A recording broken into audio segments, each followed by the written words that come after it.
प्यारे बच्चों नमस्कार। हायर मैथमेटिक्स के इस वीडियो लेक्चर में मैं आपका स्वागत करता हूं और आज के इस वीडियो लेक्चर में हम लोग वेक्टर स्पेस में थोड़ा और आगे बढ़ेंगे। वेक्टर स्पेस में अभी तक हम लोग एग्जिस्टेंस थ्योरम कर चुके हैं और डायमेंशन थ्योरम कर चुके हैं। एग्जिस्टेंस थ्योरम ये हमें बताता है कि किसी भी फाइनाइट डायमेंशनल वेक्टर स्पेस का एक बेसिस ज़रूर होता है, ये हमने पढ़ा हुआ है। और डायमेंशन थ्योरम ये कहती है कि किसी भी फाइनाइटली जनरेटेड वेक्टर स्पेस के दो बेसिस में नंबर ऑफ एलिमेंट्स जो होते हैं वो हमेशा क्या होते हैं, बराबर होते हैं।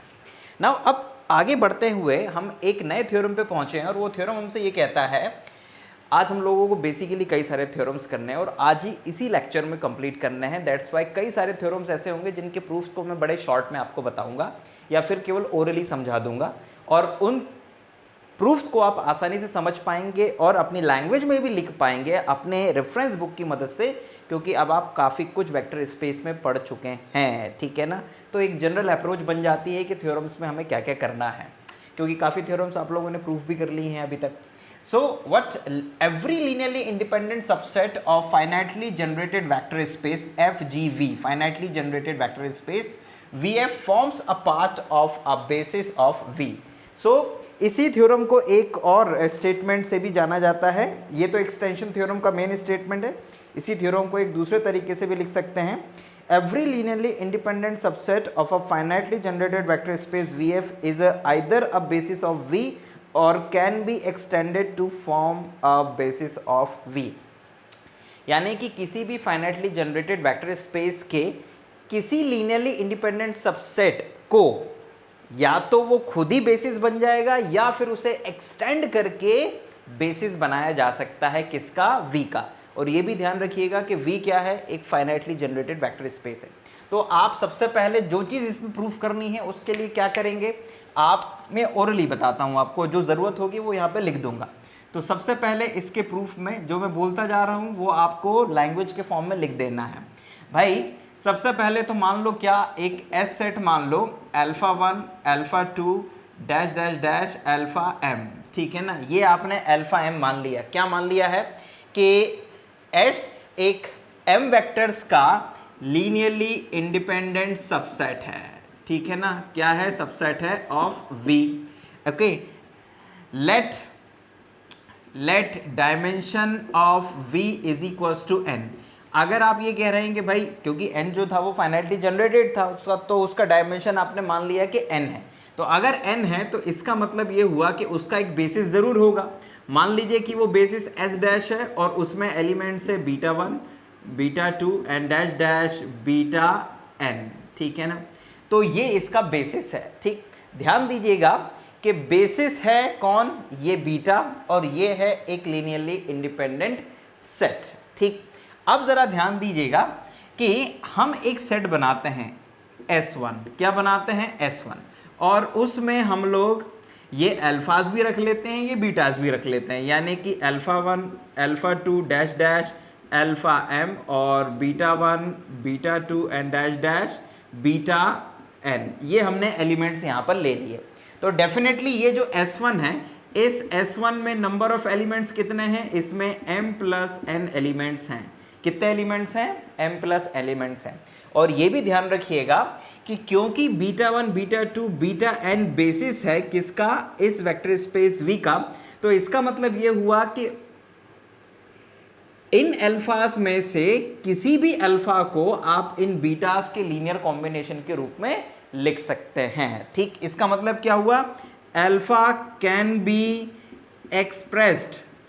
Expressed as linear combination of betas.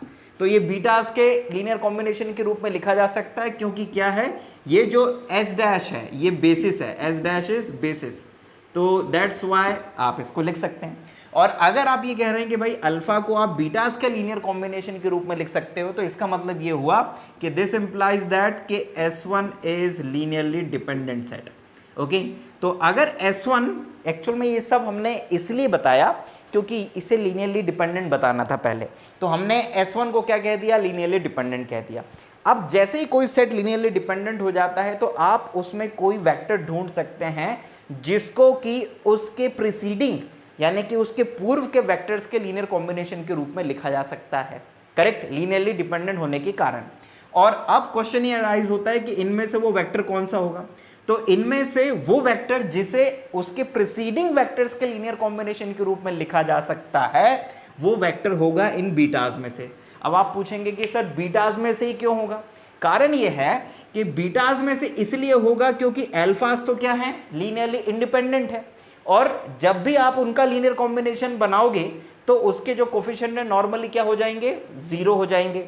So that's why आप इसको तो लिख ही नहीं सकते हो, अल्फाज को तो लिख ही नहीं सकते हो क्या, उसके प्रीसीडिंग वेक्टर्स के लीनियर कॉम्बिनेशन के रूप में, मतलब कि ये इनके लीनियर कॉम्बिनेशन के रूप में। भाई अगर आप ये कह रहे हैं कि अल्फा एम को उसके प्रीसीडिंग वेक्टर्स के लीनियर कॉम्बिनेशन के रूप में लिखा जा सकता है, मतलब इनके ये रहे प्रीसीडिंग वेक्टर्स, इनके लीनियर कॉम्बिनेशन के रूप में लिखा जा सकता है, और ऐसी स्थिति में तो भाई किसी ना किसी अल्फा का जो कोफिशिएंट है वो तो नॉन जीरो करना पड़ेगा आपको, और उस स्थिति में ये लीनियरली डिपेंडेंट हो जाएंगे। और आपने कहा है कि ये तो लीनियरली इंडिपेंडेंट है, इसलिए इसे नहीं लिख सकते हैं आप इसके प्रीसीडिंग वेक्टर्स के लीनियर कॉम्बिनेशन के रूप में, आपको इन बीटास में से ही लेना पड़ेगा। अब ये क्वेश्चन जरूर आपके दिमाग में आ जाएगा कि सर ये तो बेसिस है और लीनियरली इंडिपेंडेंट, तो ये भी है, लेकिन भाई जब दोनों लीनियरली इंडिपेंडेंट है तो कुछ ना कुछ में तो आपको कॉम्प्रोमाइज करना पड़ेगा, क्योंकि हम लोग एक गलत डायरेक्शन में बढ़ रहे हैं। ऐसा हो सकता है कि ये जो बीटाज हों ये इन अल्फाज में से ही कोई हों, तो हमारा काम है केवल उन बीटाज को हटा देना जो शायद किसी काम के नहीं है इस पर्टिकुलर सेट में।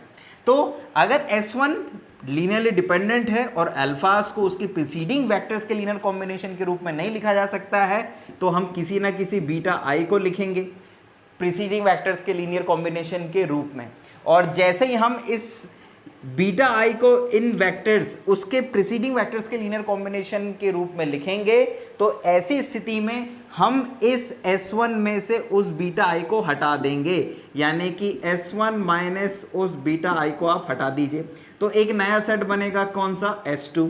और इस S2 सेट में सारे के सारे अल्फा 2 से लेकर अल्फा m, और यहां पर कितने हो जाएंगे, ये beta 1 beta 2 dash dash beta i minus 1 beta i plus 1 dash dash beta m। और एक बात ध्यान रखिएगा, यहाँ पर ये जो m है, ये m जो है ये बेसिकली यहाँ पर this n is greater than equal m है ना, जो सबसे बड़ा लीनियरली इंडिपेंडेंट सबसेट हो सकता है किसी भी वेक्टर स्पेस में, वो उसका बेसिस हो सकता है, बाकी सब उससे छोटे ही होंगे। तो डेफिनेटली ये जो है वो छोटा होगा, किससे, इस बीटा से। तो आपने क्या कर दिया भाई, इस S1 में से एक बीटा आई हटा दिया, तो आपके पास ये आ गया, ठीक है ना। डेफिनेटली जिस तरह से ये जो S1 था, ये S1 भी क्या कर रहा था, जनरेट कर रहा था V को, है ना, क्योंकि ये जनरेट अगर कर रहे हैं तो अगर आप उसमें थोड़े से और एलिमेंट्स भी मिला देंगे वेक्टर्स, तो ये जो वेक्टर्स हैं ये भी जनरेट करेंगे S1 को, इनकी कोफिशिएंट्स आप 0 कर दीजिए, कोई दिक्कत नहीं है। उसी तरह से जैसे आपने ये लिया, ये वाला बनाया आपने, तो ये जो S2 है ये भी क्या करेगा, V को जनरेट करेगा। और अगर ये जो S2 है ये लीनियरली इंडिपेंडेंट हो गया तो यही बेसिस बन जाएगा, क्या बन जाएगा, यही बेसिस बन जाएगा, ठीक है ना। और अगर ये लीनियरली डिपेंडेंट हुआ, तो ये लीनियरली डिपेंडेंट अगर हुआ तो फिर इसमें क्या किया जा सकेगा, फिर किसी बीटा को उसके प्रीसीडिंग वेक्टर्स के लीनियर कॉम्बिनेशन के रूप में लिखा जा सकेगा। और ऐसा आप करते जाएंगे करते जाएंगे करते जाएंगे करते जाएंगे, तो आप एक ऐसी स्थिति में आएंगे कि इसमें से कितने बीटास गायब हो चुके होंगे, इसमें से n माइनस m बीटास क्या हो चुके होंगे, गायब हो चुके होंगे, क्या हो चुके होंगे, n माइनस m बीटास इसमें से गायब हो चुके होंगे, बिकॉज अंत में इसमें उतने ही एलिमेंट्स बचेंगे जितना कि v का डायमेंशन है, यानी कि n एलिमेंट्स बचेंगे। सो इन बीटास में से n माइनस m बीटास गायब हो जाएंगे, तो इनमें से n माइनस m बीटास गायब हो गए, तो जो बचे हुए बीटास होंगे वो इस अल्फाज के साथ मिलके क्या बना देंगे, बेसिस बना देंगे। और उस स्थिति में जो टोटल नंबर ऑफ एलिमेंट्स होंगे इस एस में जो भी आखिरी में बचा हुआ सेट होगा इन n माइनस एम बीटास को हटाने के बाद में, उसमें नंबर ऑफ एलिमेंट्स होंगे यानी वेक्टर्स होंगे n, और वो जनरेट करेगा v का, और वही बेसिस होगा। क्योंकि किसी भी बेसिस में भले ही वो कोई और बेसिस हो, जो बेसिस आप मान के चल रहे हैं या स्टैंडर्ड बेसिस जो है उसके अलावा भी अगर कोई बेसिस होगा तो उसमें, और जो स्टैंडर्ड बेसिस है उसमें नंबर ऑफ एलिमेंट्स इक्वल होंगे। यानी कोई भी बेसिस आप बनाएं, चाहे इस लीनियरली डिपेंडेंट सेट को रखते हुए बनाएं चाहे किसी और को रखते हुए बनाएं, उसमें और जो वेक्टर स्पेस का डायमेंशन है उसमें डायमेंशन है उतने ही एलिमेंट्स उसमें रहेंगे, यानी नंबर ऑफ एलिमेंट्स किसी भी बेसिस में सेम होंगे। ये हम लोग डायमेंशन थ्योरम में पढ़ चुके हैं। सो जो भी ये सेट बचेगा आखिरी में घटते घटते घटते उसमें नंबर ऑफ एलिमेंट्स कितने हो जाएंगे, n हो जाएंगे। तो इसका मतलब ये हो गया कि जो भी लास्ट में सेट बचेगा, सपोज वो Sn माइनस m सेट बचता है, तो उसमें होंगे सारे के सारे अल्फाज डैश डैश अल्फा m, और उसमें होंगे बीटा 1 बीटा 2 और dash dash beta n minus m, क्योंकि n माइनस m बीटास को और इन m को जोड़ देंगे तो ये कुल मिला के कितने हो जाएंगे, n एलिमेंट्स हो जाएंगे, n वेक्टर्स हो जाएंगे। तो ये होगा लास्ट वाला सेट जो कि सुपर सेट होगा किसका, S का, यानी कि इसमें सारे के सारे अल्फाज आ जाएंगे। तो इसका मतलब ये हो गया कि किसी भी लीनियरली इंडिपेंडेंट सेट को एक्सटेंड करके बढ़ाकर, है ना, उसमें कुछ और नए एलिमेंट्स डालकर आप उसे बेसिस बना सकते हैं, लेकिन उसमें जो नंबर ऑफ एलिमेंट्स होंगे वो उतने ही होंगे जितना कि वेक्टर स्पेस का डायमेंशन है। क्लियर हो गई बात? तो इस थ्योरम को मैंने आपको समझाया। इस थ्योरम को अपनी बुक में एक बार रीड आउट करिएगा, समझिएगा। हिंदी मीडियम के हैं तो हिंदी में पढ़िएगा, इंग्लिश मीडियम के हैं तो इंग्लिश में पढ़िएगा, और उसे अपने शब्दों में लिख दीजिएगा। जो बेसिक कंसेप्ट था वो मैंने आपको यहाँ पर समझा दिया। अब आते हैं हम लोग आगे कुछ और इम्पॉर्टेंट थ्योरम्स हैं उनके ऊपर, और उनमें भी इसी तरह से काम हमको करना है। मैं समझा दूंगा, प्रूफ आप लोग बनाएंगे अपनी रेफरेंस बुक का इस्तेमाल करते हुए, लेकिन समझकर, ठीक।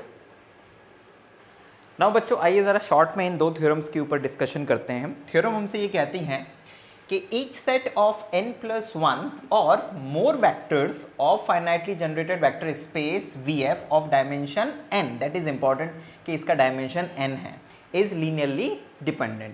यानी कि अगर किसी वेक्टर स्पेस का डायमेंशन n है तो उस वेक्टर स्पेस का कोई भी सबसेट जिसमें n plus 1 वेक्टर्स हों या उससे ज़्यादा हों, वो हमेशा क्या होगा, लीनियरली डिपेंडेंट होगा। ये हम लोगों को प्रूफ करना है। तो इसका प्रूफ जो है ना वो ओरली मैं आपको वैसे समझा देता हूँ पूरा, कुछ नहीं करना है भाई। आप क्या करिए, आप एक सेट ले लीजिए इसके प्रूफ में, क्योंकि इसका डायमेंशन कितना है, n है, ठीक, इसका डायमेंशन n है। तो सपोज दैट लेट आप एक सेट ले लीजिए जिसमें कि क्या हो, n+1 वेक्टर्स हों, क्या हो, n+1 वेक्टर्स हों। आपको प्रूफ क्या करना है कि जो S है वो लीनियरली डिपेंडेंट है। ये आपको प्रूफ करना है कि S is what, S is linearly dependent. आप उल्टा मान लीजिए, लेट अस सपोज, क्या, लेट अस सपोज, हम उल्टा मान लेते हैं, क्या मान लेते हैं, लेट अस सपोज कि S is linearly independent. S क्या है, लीनियरली इंडिपेंडेंट है। तो अगर S लीनियरली इंडिपेंडेंट हो गया तो इसका मतलब ये हो गया कि एक्सटेंशन थ्योरम इसके ऊपर अप्लाई की जा सकती है। और एक्सटेंशन थ्योरम ये कहती है कि किसी भी linearly independent subset of finally generated vector space को आप एक्सटेंड करके बेसिस बना सकते हैं, ठीक है ना। तो इसका मतलब ये हुआ कि जब हम इसके ऊपर एक्सटेंशन थ्योरम लगा देंगे, एक्सटेंशन थ्योरम इसके ऊपर अप्लाई कर देंगे जो हमने अभी अभी पढ़ी थी, तो इसका मतलब ये हो गया कि आगे चल के ये एक सेट बनेगा S1 जिसमें कि n+1 प्लस मोर, यानी और n+1 से ज्यादा वेक्टर होंगे, मोर देन n+1 वेक्टर्स होंगे, ठीक है ना। और ये क्या बनेगा, ये बनेगा बेसिस, ये क्या बनेगा, बेसिस बाय एक्सटेंशन थ्योरम। लेकिन ये एक कॉन्ट्राडिक्शन है। कॉन्ट्राडिक्शन क्यों है भाई, ये कॉन्ट्राडिक्शन इसलिए है क्योंकि हमने डायमेंशन थ्योरम के थ्रू ये पढ़ रखा है कि किन्हीं भी दो बेसिस में नंबर ऑफ वेक्टर्स इक्वल होंगे। तो तो अगर आप ये कह रहे हैं कि भाई इसका डायमेंशन n है तो इसके किसी भी बेसिस में n से ज़्यादा वेक्टर्स नहीं हो सकते हैं। तो इसका मतलब ये हो गया कि हमने जो माना था कि ये जो सेट है वो लीनियरली इंडिपेंडेंट है, ये वास्तव में गलत था। इसका मतलब ये हो गया कि n+1 वेक्टर्स को रखने वाला सेट, ऐसे वेक्टर स्पेस जिसका डायमेंशन n हो, वो सेट हमेशा लीनियरली डिपेंडेंट होगा। तो इसमें हमें दो थ्योरम का यूज करा, एक तो एक्सटेंशन थ्योरम का यूज करा और इसमें हमने डायमेंशन थ्योरम का भी यूज करा और प्रूफ बाय कॉन्ट्राडिक्शन, यानी कि गलत मान के हमने इसको सिद्ध किया है। क्योंकि गलत माना तो गलत रिजल्ट आया, तो इसका मतलब जो माना था वो गलत था और जो नहीं माना था वही सही था। तो ये थ्योरम आपका यहाँ पे कंप्लीट हो गया। अब आते हैं इस थ्योरम के ऊपर। ये थ्योरम ये कहता है कि let dimension of v is equal to n, यानी कि डायमेंशन जो है वेक्टर स्पेस v का वो n है, यानी उसके बेसिस में n एलिमेंट्स हैं। ओके, आगे बढ़ते हैं। Then any set of n linearly independent vectors in v forms a basis of v। तो ये तो आसान है, मतलब लॉजिकल है, आसान है और है भी भाई यही। तो चलो आओ इसको प्रूफ करेंगे। तो इसको प्रूफ करने के लिए भी उल्टा यानी कॉन्ट्राडिक्शन से प्रूफ करेंगे। तो इसको प्रूफ करने के लिए हम लोग क्या मान लेंगे, हम लोग मान लेंगे क्या कि लेट एक सेट मान लीजिएगा जिसमें कि α1 α2 से लेकर αn ये वेक्टर्स होंगे और ये लीनियरली इंडिपेंडेंट होंगे। ठीक है ना, ये क्या होंगे, लीनियरली इंडिपेंडेंट होंगे। सो इफ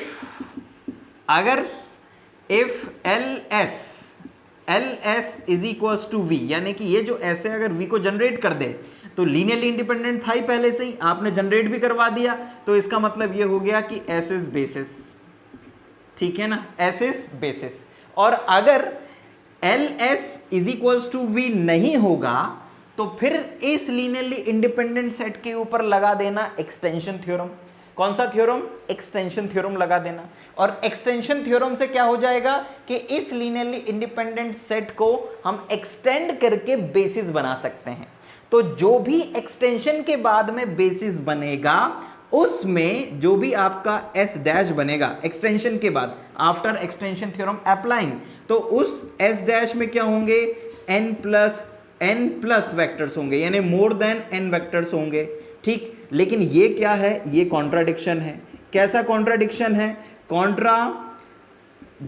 ये कॉन्ट्राडिक्शन है इस बात का कि भैया ये जो वेक्टर स्पेस था इसका डायमेंशन तो n था, तो इसके किसी भी बेसिस में n से ज्यादा एलिमेंट्स हो ही नहीं सकते हैं। तो अगर इसके बेसिस में n से ज्यादा एलिमेंट्स नहीं हो सकते हैं तो इसका मतलब ये हो गया कि ये जो सेट है जो लीनियरली इंडिपेंडेंट था यही इसका बेसिस होगा और इसके ऊपर एक्सटेंशन थ्योरम नहीं अप्लाई किया जा सकता है। ये देखो, ये है, लेकिन इसको आपको शब्दों में लिखना पड़ेगा उल्टा मानते हुए। ठीक है ना, या तो भाई यही बेसिस बन जाएगा, जनरेट कर देगा v को, क्योंकि बेसिस बनने के लिए दो चीजें जरूरत होनी चाहिए कि वो लीनियरली इंडिपेंडेंट हो और जनरेट करता हो। तो अगर आप ये कह रहे हैं कि भाई ये लीनियरली इंडिपेंडेंट ऑलरेडी है, तो अगर जनरेट कर दिया इसने v को तो यही बेसिस बन जाएगा, और नहीं किया तो इसके ऊपर एक्सटेंशन थ्योरम लगा दीजिए। एक्सटेंशन थ्योरम लगा देंगे तो गलत रिजल्ट पे आ जाएंगे। तो इसका मतलब ये हुआ कि इसी को ही बेसिस लेना पड़ेगा और यही बेसिस बन जाएगा। यानी कि किसी भी फाइनाइटली जनरेटेड वेक्टर स्पेस जिसका डायमेंशन n हो, उसमें कोई भी अगर ऐसा सेट है n वेक्टर्स का जो लीनियरली इंडिपेंडेंट है तो वो बेसिस बनाया जा सकता है उस वेक्टर स्पेस के लिए और वो बेसिस का काम कर देगा। तो इससे निष्कर्ष निकलता है कि किसी भी वेक्टर स्पेस में एक से ज़्यादा बेसिस हो सकते हैं अगर वो फाइनाइटली जनरेटेड वेक्टर स्पेस है तो। क्लियर? तो आपका यहाँ पर ये दो थ्योरम्स को हमने शॉर्ट में कंप्लीट करा। अब आइए ज़रा कुछ थ्योरम्स और बची हैं, उनके ऊपर भी ज़रा जल्दी जल्दी डिस्कस कर लेते हैं। आइए देखें। नाउ बच्चों आते हैं अब इन दो थ्योरम्स के ऊपर, और ये वाला जो थ्योरम है ये थोड़ा सा इंपॉर्टेंट भी है ना। लेकिन उससे पहले एक छोटे से थ्योरम के ऊपर आ जाते हैं जो कि अभी जो थ्योरम्स हम लोग डिस्कस कर रहे थे उसी के क्रम में है। So what the theorem says कि एक वेक्टर स्पेस है जिसका डायमेंशन n है। ठीक, ये फाइनाइटली जनरेटेड वेक्टर स्पेस है V, and S is any set contain n vectors, और एक सेट है जिसमें n वेक्टर्स हैं, एंड जनरेट्स V, और वो V को जनरेट कर रहा है। इसका मतलब ये हुआ कि S के अंदर α1 α2 से लेकर αn वेक्टर्स हैं, और L S is equals to V, और वो उसको जनरेट भी कर रहा है। तो वो ये कहता है कि अगर n वेक्टर्स हैं, डायमेंशन ऑफ v n है, और s जो है वो v को जनरेट भी कर रहा है, तो जो s है वो बेसिस होगा v का। सिंपल सी बात है। तो बेसिस होने के लिए दो चीज़ों की ज़रूरत है, क्या कि वो जनरेट करे और लीनियरली इंडिपेंडेंट हो। तो भाई जनरेट तो वो कर रहा है, उसने कह दिया, अब हमें केवल ये दिखाना है कि वो लीनियरली इंडिपेंडेंट है। अगर S इज लीनियरली इंडिपेंडेंट, अगर S जो है वो लीनियरली इंडिपेंडेंट है, then proof is complete, proof is complete, right, complete. और अगर S जो है वो लीनियरली डिपेंडेंट है ना, अगर S जो है वो लीनियरली डिपेंडेंट है, तो इसका मतलब ये हुआ कि इसमें कोई ना कोई ऐसा वेक्टर जरूर होगा जिसको उसके प्रीसीडिंग वेक्टर्स के लीनियर कॉम्बिनेशन के रूप में लिखा जा सके। मतलब कि आप इस सेट को जिसमें कि n वेक्टर्स थे, इसको कम करते हुए S1 बनाना, इसमें होंगे n-1 वेक्टर, फिर इसको S2 बनाना, इसमें होंगे n-2 वेक्टर, और ऐसे आप घटाते जाएंगे। और एक स्थिति ऐसी आएगी कि इसमें एक स्थिति ऐसी आएगी कि जब आप ऐसा कर देंगे तो इसमें जितने भी वेक्टर्स बचेंगे वो लीनियरली इंडिपेंडेंट हो जाएंगे। आखिरी में एक ही वेक्टर बचेगा और क्या, और वो लीनियरली इंडिपेंडेंट हो जाएगा। क्या हो जाएगा? लीनियरली इंडिपेंडेंट हो जाएगा, और वो v को जनरेट भी करेगा। लेकिन ये एक कॉन्ट्राडिक्शन है। कैसा कॉन्ट्राडिक्शन है? क्योंकि हमने ये पढ़ रखा है कि किसी भी वेक्टर स्पेस जिसका डायमेंशन n है, उसके बेसिस में नंबर ऑफ एलिमेंट्स हमेशा बराबर होते हैं या n होंगे। तो अगर उसका बेसिस n है तो उसके डायमेंशन, उसके बेसिस में हमेशा n एलिमेंट्स ही होंगे। लेकिन यहां पर जो आप उसका बेसिस बताने की कोशिश कर रहे हैं, उसमें नंबर ऑफ एलिमेंट्स तो n से कम हो गए हैं। कम हो गए कि नहीं हो गए? ठीक है ना। तो ये एक कॉन्ट्राडिक्शन है। इसलिए ये जो सेट है जो कि v को जनरेट कर रहा था, जिसका कि डायमेंशन n था, ये हमेशा लीनियरली इंडिपेंडेंट होगा ही। मतलब देखो, फाइनाइटली जनरेटेड वेक्टर स्पेस वो लीनियरली इंडिपेंडेंट और जनरेट कर रहा है। तो अगर इन तीन में से दो चीजें एक जैसी हैं तो तीसरी चीज अपने आप उसको फॉलो करेगी। यानी n डायमेंशन का वेक्टर स्पेस है, n वेक्टर्स का लीनियरली इंडिपेंडेंट सेट है, तो वो उसको जनरेट करेगा ही करेगा। और अगर n डायमेंशनल का वेक्टर स्पेस है, एक सेट है n वेक्टर्स का जो उसको जनरेट कर रहा है, तो वो हमेशा लीनियरली इंडिपेंडेंट होगा ही होगा। So this concludes the proof of this theorem. अब आते हैं जरा इस थ्योरम के ऊपर। ये थ्योरम ये कहता है कि let s is equals to α1 α2 αn be basis of vf with dimension v, और ये इसका बेसिस है। vf का डायमेंशन है n, ओके, दिख ही रहा है कि उसके बेसिस में n एलिमेंट्स हैं। और कोई भी जो वेक्टर है v का, उसको यूनिकली एक्सप्रेस किया जा सकता है alpha is equals to a1 α1 plus a2 α2 plus dash dash an αn। मतलब जो बेसिस में एलिमेंट्स हैं उनके लीनियर कॉम्बिनेशन के रूप में यूनिकली एक्सप्रेस किया जा सकता है। यूनिकली हमें प्रूफ करना है कि ये एक्सप्रेशन यूनिक है।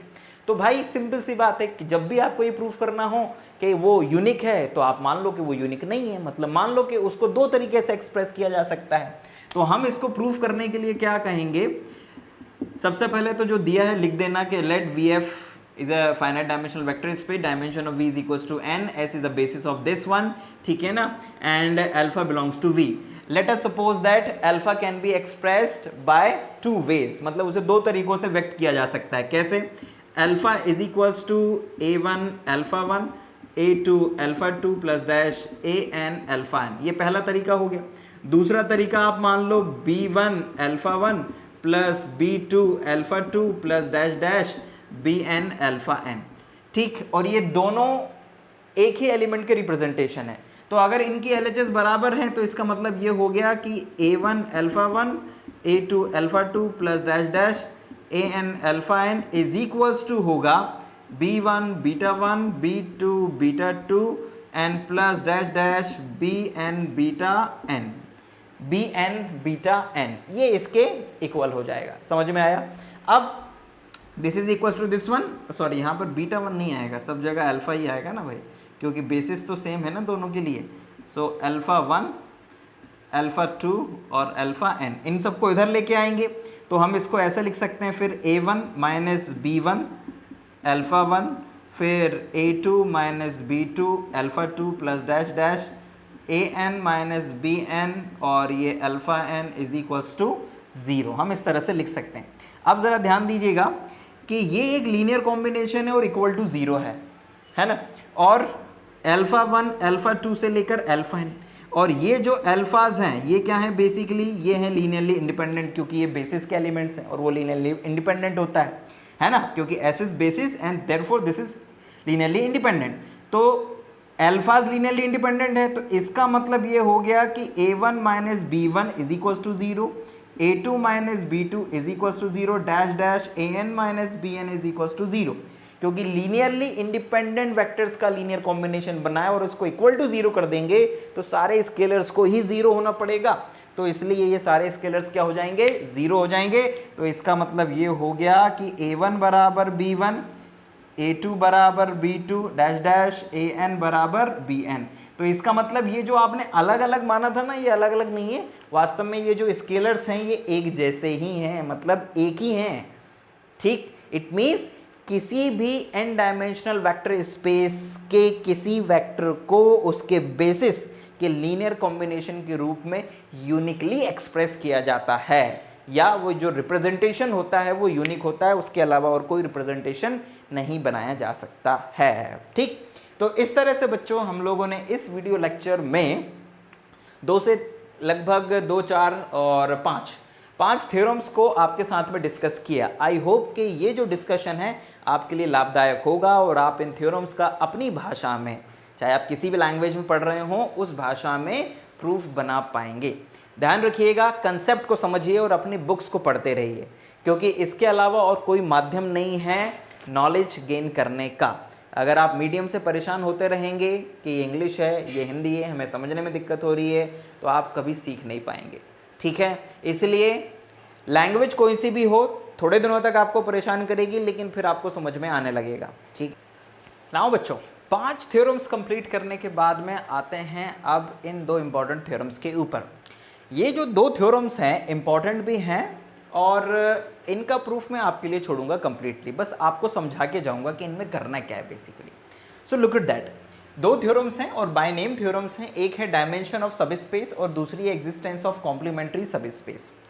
ये थ्योरम हमसे ये कहता है, पहला वाला जो डायमेंशन ऑफ सब स्पेस है, कि अगर आपके पास में कोई वेक्टर स्पेस है जिसका डायमेंशन n है और w उसका एक प्रॉपर सब स्पेस है, ठीक है ना, एक सब स्पेस है, तो जो w का डायमेंशन है वो हमेशा n से छोटा या बराबर होगा। इसका मतलब कि जो w का डायमेंशन है वो v के डायमेंशन से हमेशा छोटा या बराबर हो सकता है, बड़ा कभी नहीं होगा। तो इसको प्रूफ करना है। तो इसको प्रूफ करने के लिए आप क्या करेंगे बच्चों, इसको प्रूफ करने के लिए आप सबसे इंपॉर्टेंट, जब आप इसका प्रूफ करेंगे तो मैं कुछ स्टेप्स बता देता हूं कि इनमें करना क्या है। बेसिकली भाई आपको दे रखा है कि dimension of v is equals to कितना है, n है, तो इसका मतलब ये हो गया dimension of v is equals to कितना है, यहाँ पे डायमेंशन आएगा इज इक्वल्स टू n है, और w क्या है, इसका एक सब स्पेस है, it is the sub space. तो इसका मतलब ये हो गया कि W के अंदर अगर कोई भी आप सेट लेंगे वेक्टर्स का, ठीक है ना, और वो बड़े से बड़ा सेट हो, बड़े से बड़े सेट हो और लीनियरली इंडिपेंडेंट वेक्टर्स का हो, तो आप उस लीनियरली इंडिपेंडेंट वेक्टर्स का जो सेट ले सकते हैं W के अंदर, उसमें हमेशा क्या होंगे, उसमें हमेशा n से कम एलिमेंट्स होंगे। अब आप कहेंगे कि सर क्यों होंगे, क्योंकि भाई W सब स्पेस है V का। अगर आप ये कह रहे हैं कि W के अंदर एक ऐसा सेट है जिसके अंदर n+1 इन लीनियरली इंडिपेंडेंट वेक्टर्स हैं, तो भाई ये तो गलत हो गया।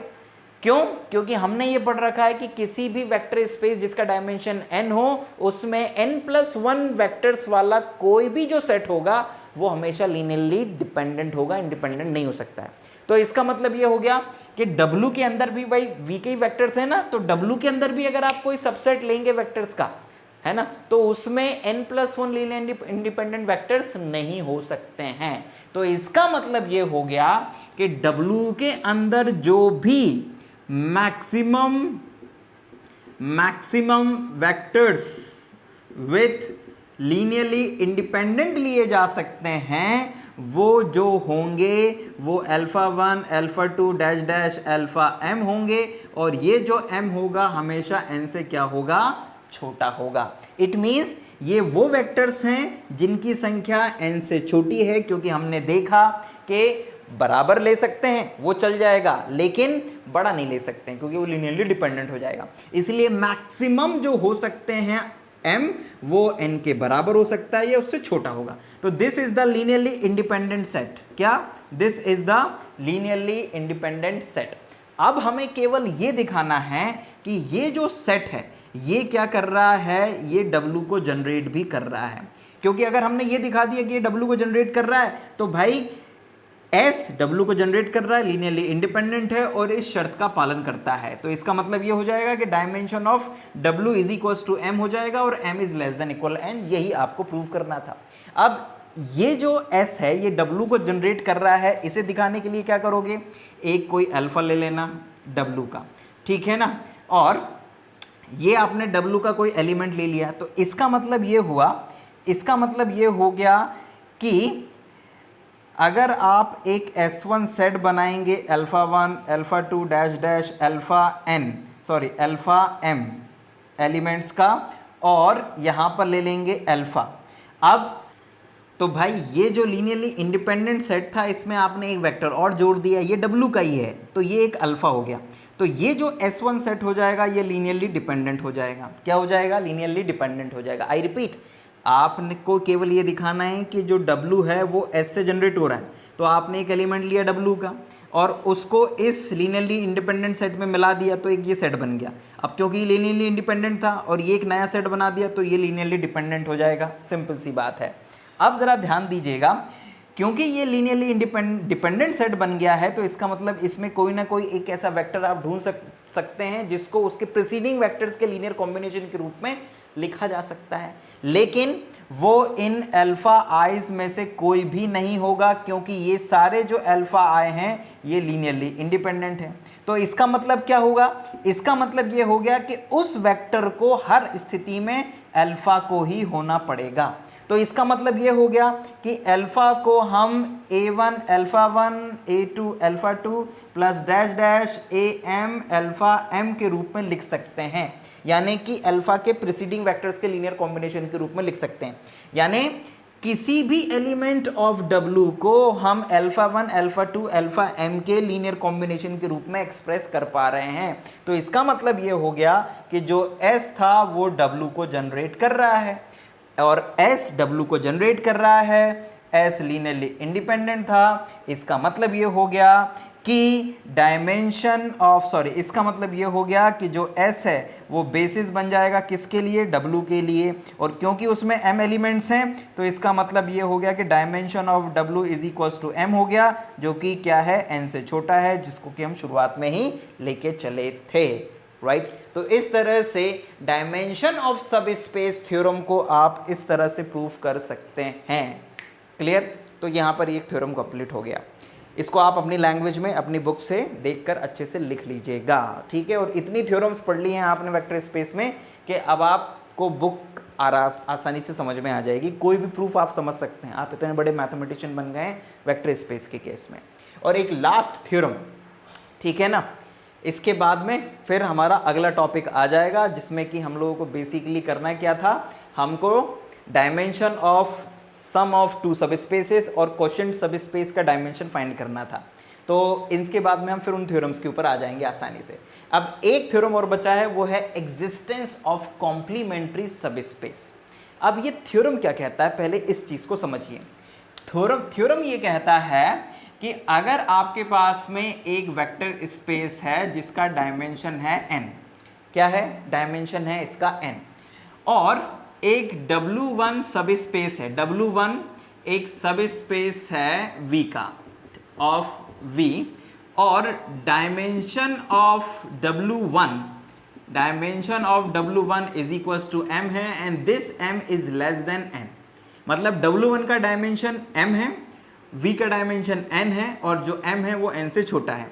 देन थ्योरम ये कहता है, देन देयर एग्जिस्ट अ सब space of V, there exists a subspace W2 of V such that dimension of W2 is equals to n minus m, ठीक है ना। और इसको इस तरह से भी लिख सकते हैं, और W इज इक्वल्स टू और V is equals to W1 plus direct sum of W2, आप इस तरह से भी कह सकते हैं।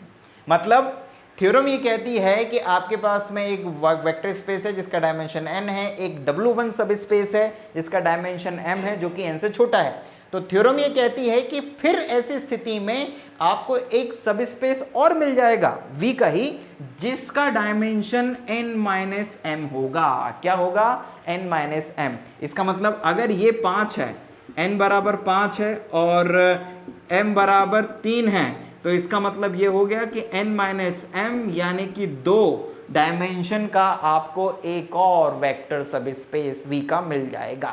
ठीक, ये थ्योरम कहती है। अब इसको प्रूफ करने के लिए बहुत आसान सा काम है बच्चों। क्या करना? सबसे पहले तो क्या कहते हैं, जो W1 है उसका एक बेसिस बना देना। W1 का एक बेसिस बना देना, ये इसका बेसिस बना दिया आपने, ठीक है। बेसिस बना दिया क्योंकि इसमें m एलिमेंट्स थे, तो इस S में जो है m एलिमेंट्स होंगे, m एलिमेंट्स।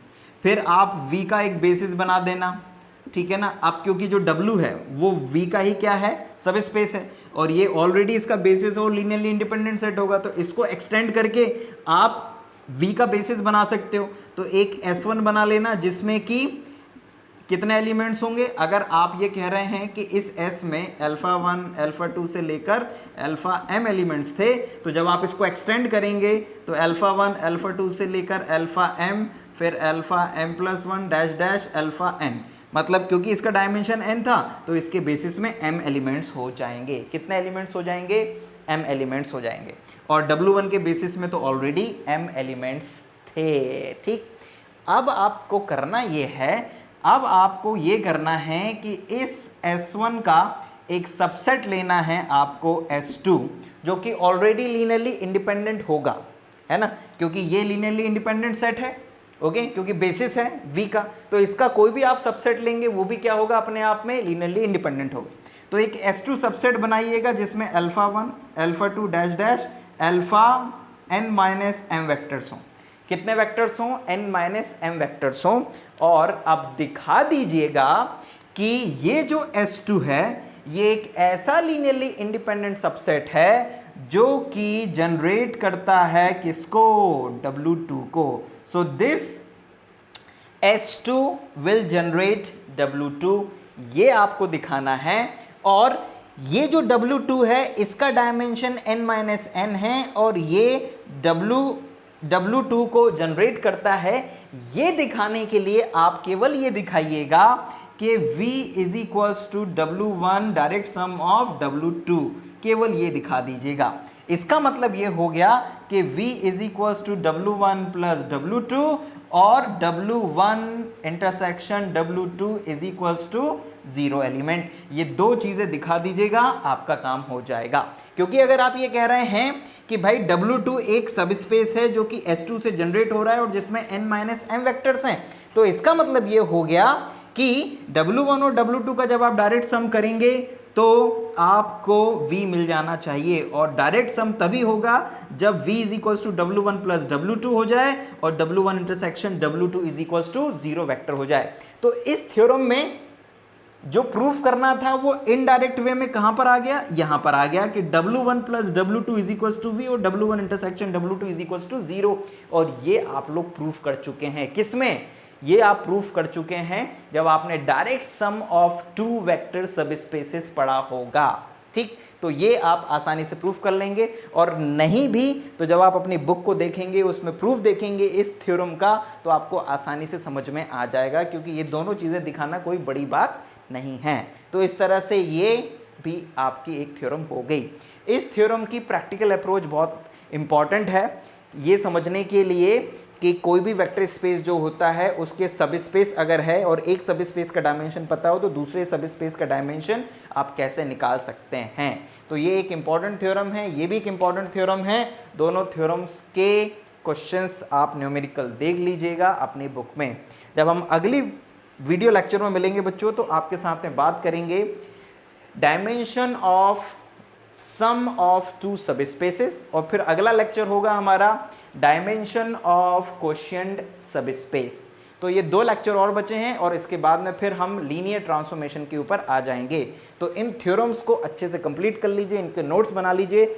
जिस भी मीडियम से आप पढ़ते हैं उस मीडियम की बुक को लेके पढ़िए, समझिए।